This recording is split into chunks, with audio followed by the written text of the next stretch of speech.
아직까지는 가장 최고의 일국체제의 중심에 있는 미국은 어떤 정책을 취할까요? 2025년도 1월 초인데요.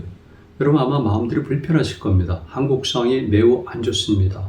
뿐만이 아니라 세계 질서도 정말 심각하죠. 곳곳에서 파열음 정도가 아니라 충돌과 붕괴 소리들이 팍팍 들리고 있습니다. 그런데 미래는 더더욱 암담한 것이죠. 많은 사람들이 또는 석학들이 얘기합니다.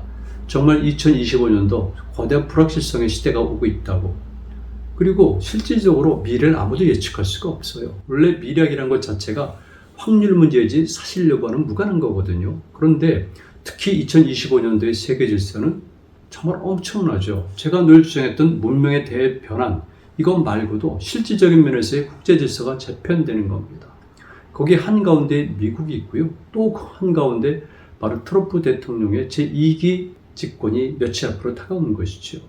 정말 이것은 엄청난 변화를 가져올 수가 있는 것이죠.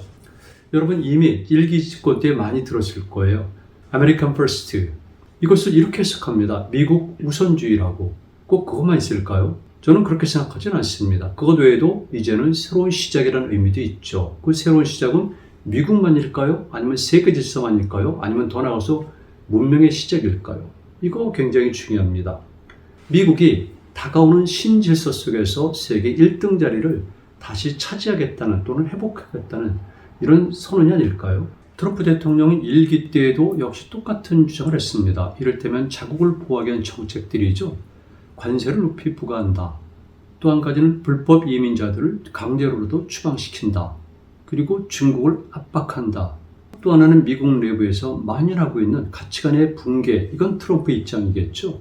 가치관의 붕괴에 따른 복원이죠. 즉 보수적 가치관을 복원하겠다는 것. 그리고 바깥 세계에서는 주로 동아시아 지역을 중심으로 해서 힘을 발휘하기 시작하는 중국 세력을 압박하는 정책들입니다. 이게 트럼프 1기 정책이고요. 사실은 이런 정책들의 국제적인 문제는 약간 느슨해졌지만 바이든기도 마찬가지입니다. 다만 국내 정책 면에 있어서는 트럼프 1기와 바이든은 완전히 다른 거죠.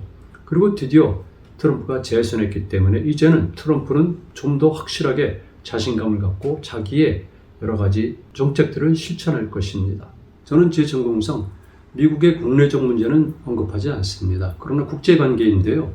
요즘 사람들이 갑자기 놀라고 있습니다. 사실은 1기 때도 이미 언급이 됐던 것인데 이제 뭔가 가시화됐고 혹시나 실현될 수 있다는 두려움도 있는 것이죠. 그 중에 하나가 바로 캐나다를 미국의 한 주로 편입시키겠다는 트럼프의 가벼운 이야기. 그리고 파나마 운하의 권리를 되찾겠다는 보다 강력한 의지. 여기는 군사력을 포함한 여러 가지 옵션도 얘기를 했습니다. 그리고 또 하나가 모든 사람들에게는 뜬금없이 드릴 수 있는 바로 그린란드의 구입이죠. 이 세 가지가 세계 많은 사람들을 놀라게 하고 있습니다. 그런데 제 입장에서 보면은 그다지 특별한 일은 아닌 것이죠. 왜냐하면 미국의 지정학적인 조건으로 볼 때 그런 구상은 얼마든지 할 수가 있었던 것이고요. 그리고 지금 트럼프가 제기했던 이런 세 가지 문제는 사실은 미국의 근대 이후의 역사에서 제기가 되어 왔던 것들인 겁니다. 어쩔 수 없이 미국의 지정학적 요건을 볼 때는 이런 정책들을 추진할 수는 있다. 이런 것이죠. 그래서 여러분들에게 미국의 지정학적 환경이 무엇인가? 지금 미국이 당면하고 있는 문제는 사실은 19세기부터도 똑같이 당면했거든요. 19세기 전반부로 돌아가서 아주 간단하게 재미있게 말씀을 드리겠습니다. 왜 그러냐면은 제가 정식 강의는 여러분들에게 다시 해드릴 것이고요. 거기는 PPT 자료를 통해서 아주 구체적으로 볼 수가 있습니다. 근데 지금은 먼저 예비니까 편안하게 그냥 이해하는 수준으로 들어주시면 될 것 같습니다.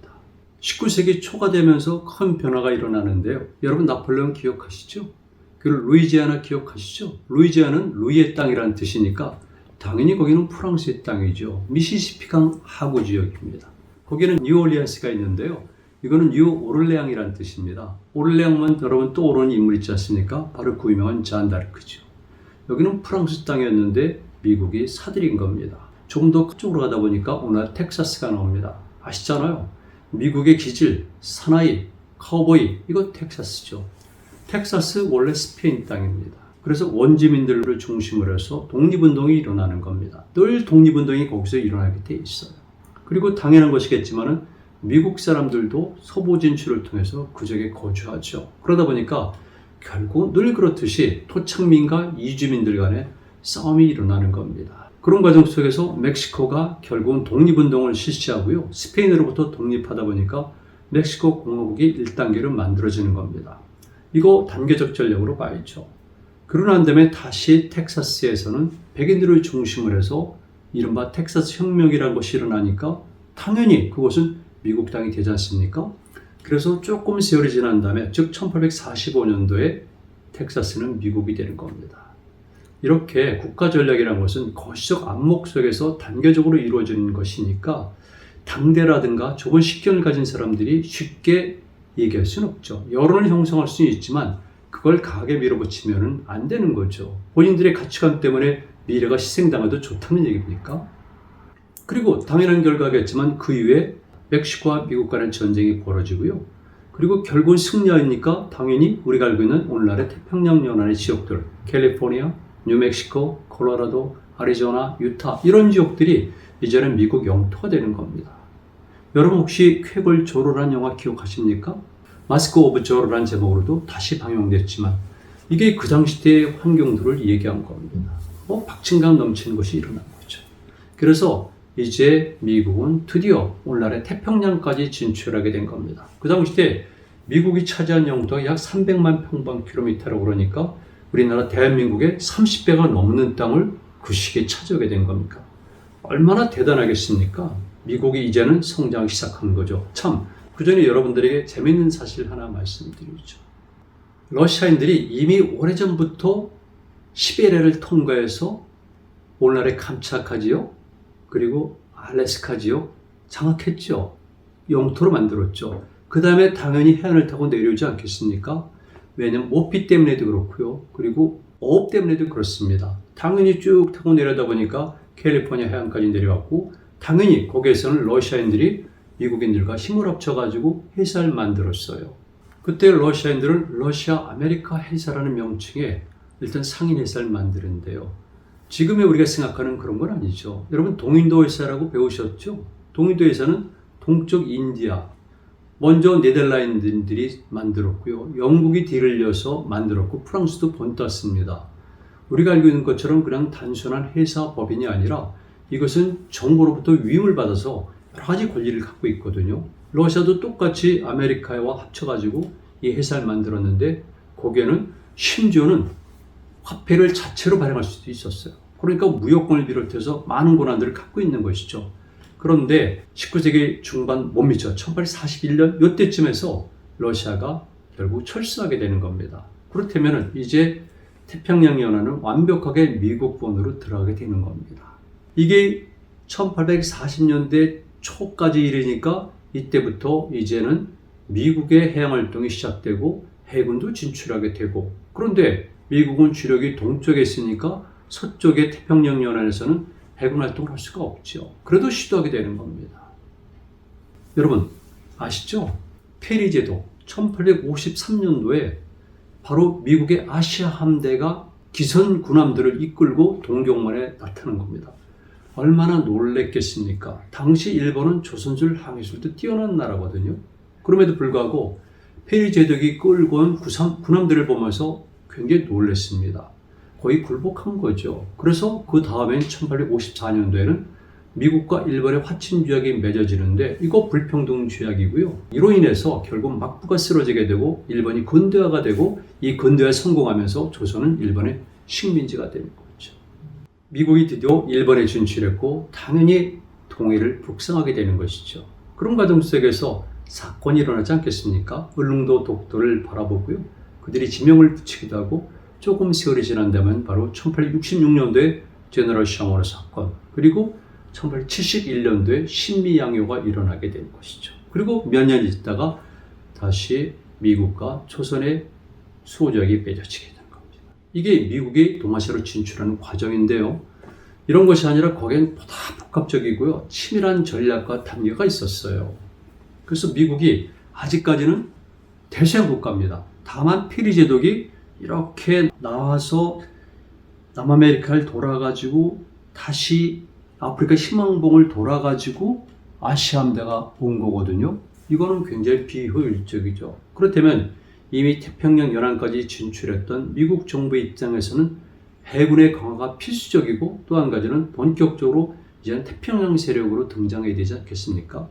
대서양 세력이었지만 이제는 태평양까지 장악해야 되는 이런 두 가지 지정학적 환경을 이때 갖추게 되는 겁니다. 미국, 이때부터 미국은 본격적으로 진출하기 시작합니다. 그러면 여러분 여기서 하나의 사건을 떠올려야 됩니다.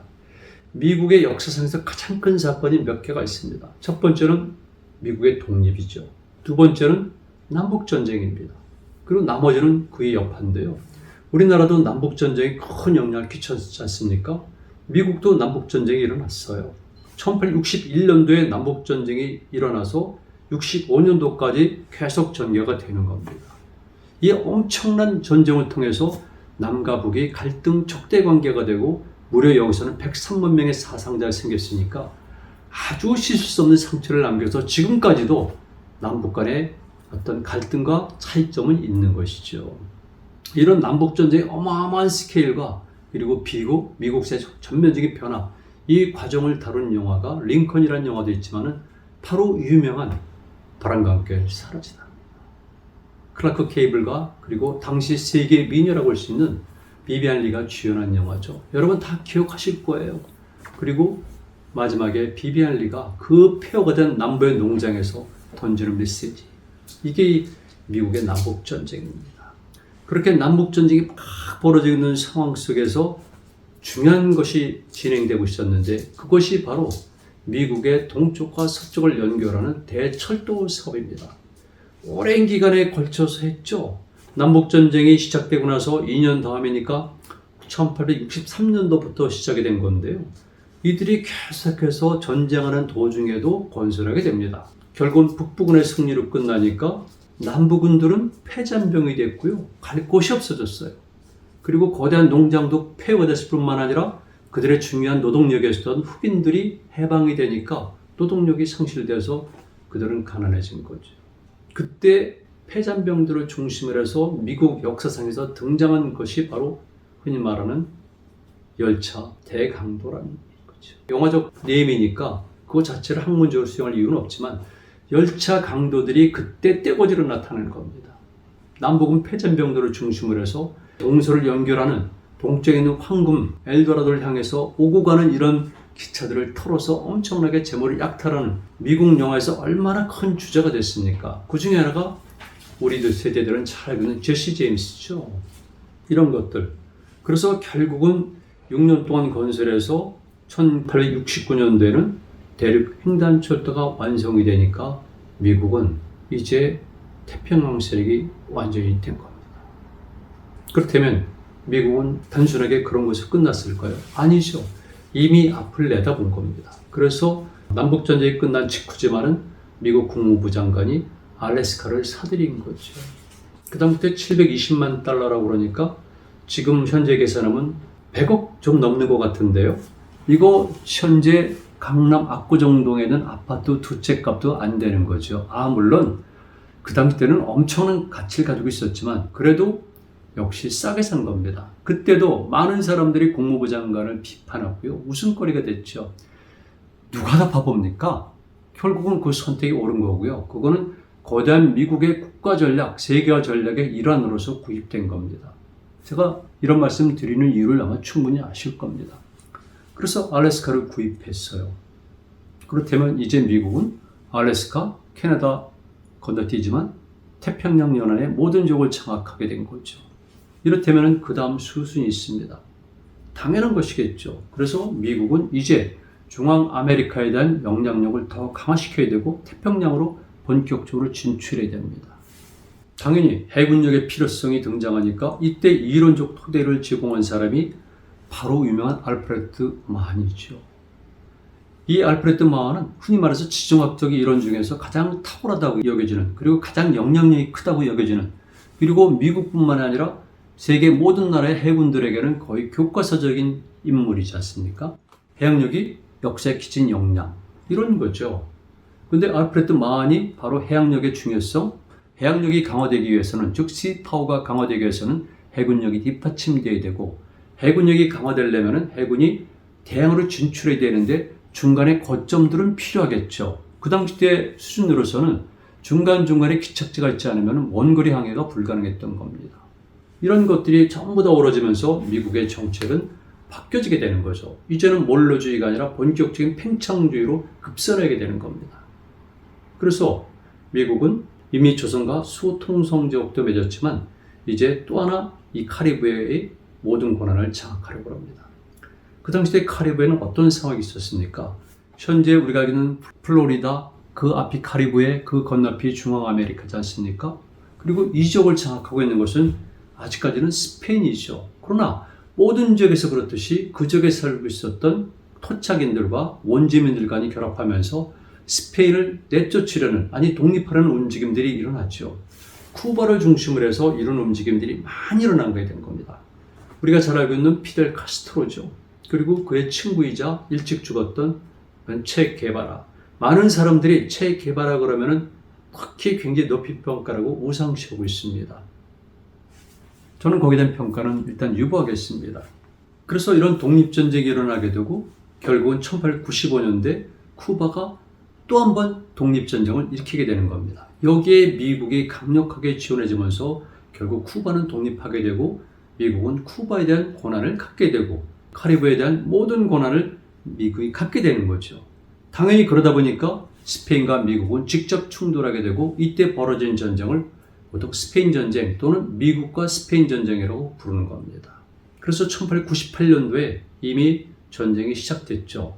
우리 기억하세요. 1894년도에는 흔히 말하는 동학농민혁명이 또는 동학혁명이 일어났던 해입니다. 그리고 1897년도에 대한제국이란 국호를 갖게 되고 그 다음엔 1898년도에 미국과 스페인 간의 전쟁이 벌어지게 된 거죠. 이게 아주 박진감 넘치게 벌어지고 있습니다.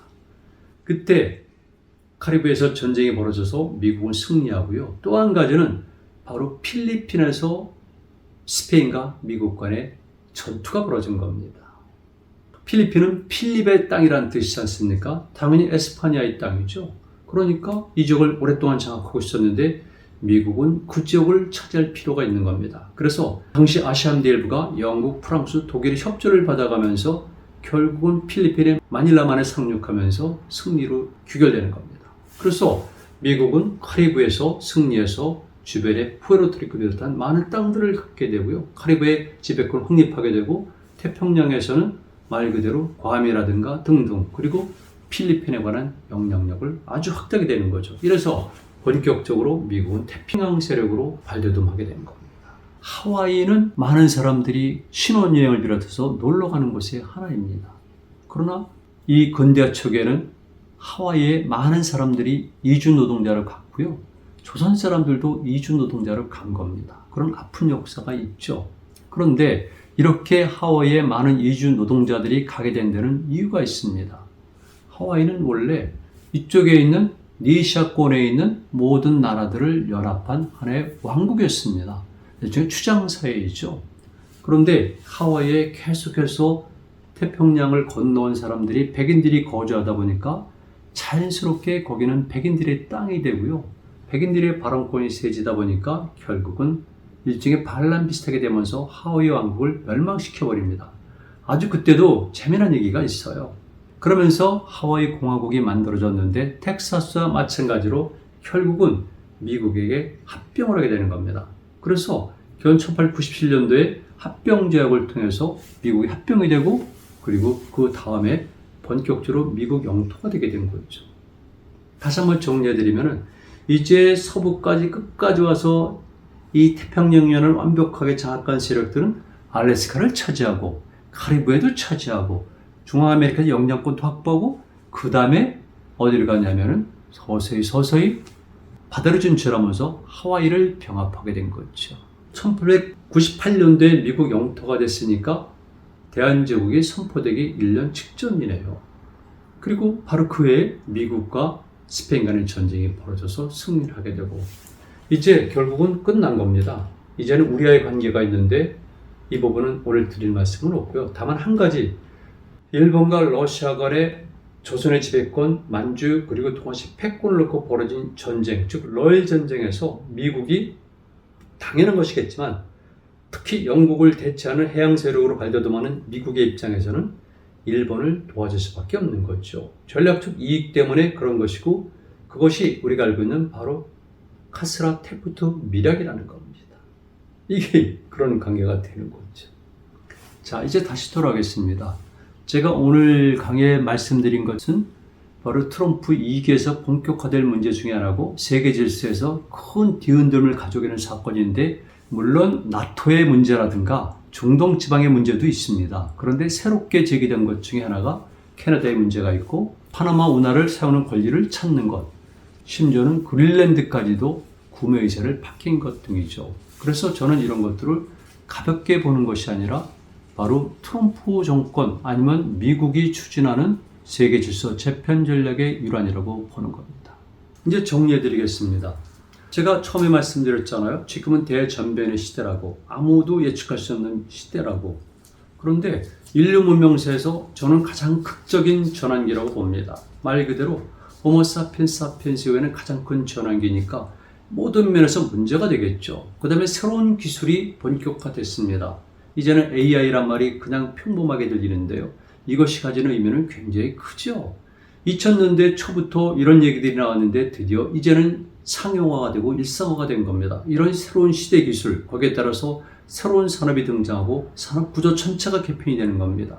따라서 인간이 가지고 있는 모든 생활 양식이 달라지고 생활 양식이 달라지다 보니까 가치관 세계관이 달라지고 이제는 신앙과 새로운 종교의 탄생도 불가피해진 거고 당연히 거기에 따라서는 어떻습니까? 정치 체제의 전면적 개편이 필요합니다. 이제는 기본 프레임이 달라져야 돼요. 우리가 알고 있었던 땅 중심의 영토 중심의 그런 틀로서는 세계 질서가 되질 않습니다. 이제는 새로운 프레임을 짜서 정치 체제를 만들어야 되고 군사 활동이나 작전 능력도 전술과 전략도 달라져야 되는 것이죠. 그렇다면 이런 관계성 속에서 아직까지는 가장 최고의 일국 체제의 중심에 있는 미국은 어떤 정책을 취할까요? 미국을 우선시한다? 아니면 미국이 한다? 저는 그렇게 보지를 않는 거죠. 미국이 앞으로 만들어지는 새 판을 새로 짤 뿐만 아니라 새 판 속에서 최고의 강력한 나라가 되겠다는 거죠. 쉽게 말씀드리면 저는 일국 체제란 말을 쓰고 싶어요. 다시 한번. 그러나 그 점과 다른 점은 이제는 일국 체제랄지라도 불필요한 일에는 간섭을 하지 않고 각 주변 지역이나 반주변부 지역을 자율권을 보장하면서 자기는 관리만 하는 거죠. 이젠 그런 시대가 온 겁니다. 그 체제 자체가 시스템이 바뀌었기 때문에 그렇게 된 것이죠. 그래서 저는 수레바퀴를 늘 떠올려요. 피벗 이론도 있지만은 수레바퀴가 이렇게 있다면은 한가운데 축이 있고요. 나머지는 방향으로 연결된 살들이 있습니다. 바퀴 살들이 있으니까 이들 각각이 자기 역할하게 놔두고요. 이 가운데에서는 조정만 하면 된다는 것이죠. 그렇다면 트럼프가 추구하는 정책처럼 구체적으로 자기들의 국력이라든가 인명의 손실이라든가 그걸 낭비할 이유가 없습니다. 그들에게 자율권을 부여하고 자신들은 그 가운데에서 코어에서 아니면 허비에서 인터체인지에서 조정하는 역할만 하면 되는 것이죠. 그래서 저는 아메리칸 퍼스트를 바로 이렇게 해석하고 있고요. 제가 이렇게 해석하게 된 이유에는 물론 국제관계에 대한 분석도 있지만 제가 늘 주장했듯이 우리 민족의 문제거든요. 과거에 우리 민족이 바로 제가 얘기하는 코어 역할을 설정을 해서 성공한 경험이 있기 때문에 그렇습니다. 고구려이고요. 고구려 전성기이고 그것을 추진한 사람이 바로 광개토 태양이고 완성시킨 사람이 장수왕이거든요. 그래서 늘 미래를 지향하면서 우리 같은 지역에서는 동아지중의 코어 역할이 중요하다. 이렇게 봤는데 지금 21세기는 제가 생각했던 거와는 또 달라졌어요. 제가 1994년도부터 동아지중의 모델을 내세웠거든요. 그런데 이미 세월이 지나고 보니까 제가 생각과 또 다른 방향으로 많이 흘러갔기 때문에 동아지중의 코어 이론을 제가 다시 현 세계 질서 아니면 지구 질서에 적용시켜가면서 이렇게 분석해 본 겁니다. 오늘 제가 드린 말씀을 전면적으로 수용할 필요는 없습니다. 그런데 적어도 새로운 국제 질서가 성립되고 있구나. 그리고 미국의 트럼프 정책은 단순한 트럼프 개인의 문제가 아니라 미국에서 특별한 노선을 지향하는 사람들의 종합적인 결집체로구나. 최고의 두뇌들이 모여서 앞으로 미국이 어떻게 세계 질서, 나아가서는 지구 질서를 운영할 것인가, 여기에 대한 정책 제안이라고 좀 과도하게 생각하는 겁니다. 다양한 요인들이 있지만 오늘 저는 주로 국제관계, 그 중에서도 미국이 가질 수밖에 없었던 지정학적 배경을 통해서 현재 트럼프의 정책을 약간 예측해 보았습니다.